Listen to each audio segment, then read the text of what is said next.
नमस्कार, स्वागत है मेरे चैनल में। दोस्तों, हर व्यक्ति जीवन में सफलता की उम्मीद रखता है। कुछ व्यक्ति सफल होते हैं और कुछ नहीं।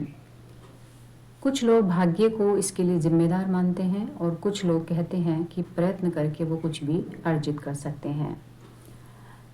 तो जो कुछ ऐसे लोग हैं जो पूरी तरह भगवान पर सब कुछ छोड़ देते हैं और पूरी तरह से उनके प्रति इतने निष्ठावान हो जाते हैं, इतने समर्पित हो जाते हैं कि वो पूरी तरह से ये मान के चलते हैं कि भगवान ही सब कुछ संभालेंगे और वही कुछ परिवर्तन उनकी ज़िंदगी में करेंगे। तो यदि इतना दृढ़ विश्वास होता है तो वास्तव में ईश्वर संभालते भी हैं। गीता के एक श्लोक में भगवान श्री कृष्ण यही समझा रहे हैं। दोस्तों, यदि आप सफल होना चाहते हैं और आपको लगता है कि आप पूरा प्रयास करके वो सफलता अर्जित कर सकते हैं तो बहुत अच्छा है। लेकिन यदि आपको लगता है कि आपके हाथ में कुछ भी नहीं है, कोई भी क्षेत्र ऐसा नहीं है जिसमें आप सफल हो सकते हैं या कुछ भी अर्जित नहीं कर सकते हैं, तो पूरी तरह से आप समर्पण कर सकते हैं ईश्वर के प्रति। ईश्वर को सौंप सकते हैं अपना सब कुछ और ईश्वर आपको उसी तरह से संभालेंगे, सब कुछ देंगे और जो आपके पास नहीं है वो उपलब्ध कराएंगे, जो है उसका संरक्षण करेंगे। यही भगवान श्री कृष्ण गीता के श्लोक में बता रहे हैं। अनन्याश्चिंत्यन्त्यो माम ये जनः पर्युपासते तेषां नित्याभियुक्तानां योगक्षेमं वहाम्यहम्।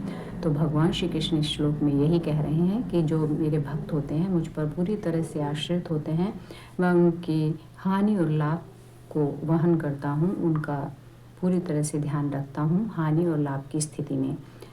तो यदि आप ईश्वर पर पूरी तरह से आश्रित हो जाते हैं, यदि आपको ये लगता है कि आपके सारे रास्ते बंद हैं और आप कुछ भी नहीं कर पा रहे हैं, तो अपना समर्पण ईश्वर के प्रति कर दीजिए।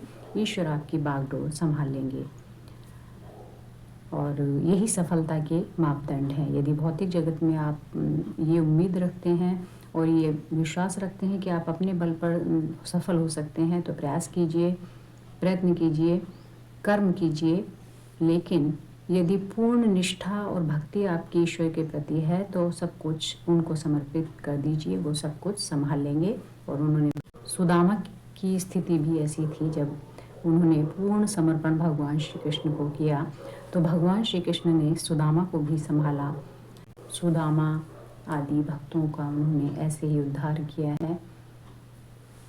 माधव दास उनके भक्त हुए हैं, उनका भी उन्होंने उद्धार किया है। जो पूर्ण समर्पण उन्हें कर देते हैं, भगवान पूर्ण उनकी रक्षा करते हैं, सारा जिम्मा उनके सर पर होता है। तो माधव दास जी और सुदामा जी, इन सबको उन्होंने संभाला है क्योंकि उनका समर्पण उच्च कोटि का था, वो पूर्ण समर्पण था। यदि पूर्ण समर्पण आप ईश्वर के प्रति कर देते हैं, किसी भी सांसारिक व्यक्ति पर निर्भर नहीं होते, तो भगवान जिम्मेदारी आपकी ले लेते हैं।